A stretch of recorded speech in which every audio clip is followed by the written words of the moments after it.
আসসালামু আলাইকুম। বিপিএলের 12তম আসর খুব নিকটবর্তী। ন্যাশনাল জাতীয় স্টেডিয়াম একদম হাহাকার করতেছে, কেননা শুরুর ম্যাচটি হবে সিলেটে। এর মধ্যেই বিসিবির একজন পরিচালক এমন এক মন্তব্য নিয়ে আসলেন, জনাব আদনান আহমেদ। গত 6 মাসে বিসিবিতে নাকি 15 বছরের চেয়েও বেশি টাকা দুর্নীতি হয়েছে।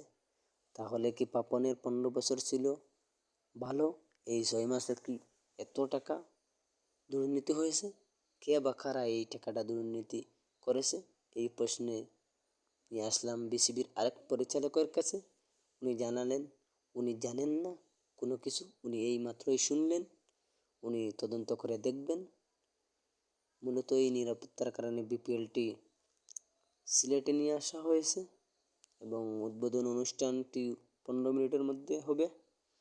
দেশের রাজনৈতিক পরিহাসে নিরাপত্তার বহু ঝুঁকিতে রয়েছে। সিলেট এবং চট্টগ্রাম পর্বের পরে কি ঢাকায় নিয়ে খেলা হবে, নাকি ঢাকার ম্যাচটি পরবর্তীতে অন্য স্টেডিয়ামে নিয়ে আসা হবে, সেটি এখনও জানা যায়নি।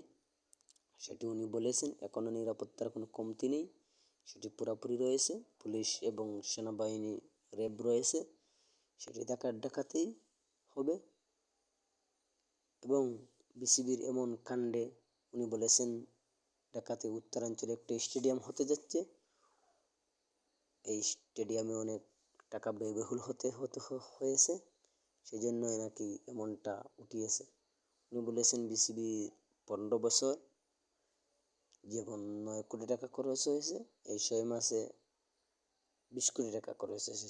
কেমনটাই 15 বছর থেকে 6 মাসের বেশি টাকা দুর্নীতি কেমন হয়, সেটি প্রশ্ন রেখেছেন উনি সাফ জানিয়েছেন আমি জানি না কোনো কিছু।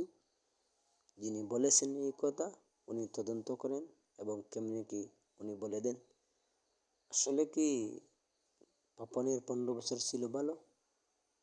বর্তমানে নির্বাচনের আগে 6 মাসটি এত টাকা কি দুর্নীতি হয়েছে বিসিবির, যেটি 15 বছরের চেয়েও বেশি? তাহলে আপনারা বলেন বিসিবির কত কি টাকা দুর্নীতি হয়েছে? এমন বিসিবি বাংলাদেশে কি কেমন হবে সেটি আমরা পরিষ্কার ভাষায় জানাই।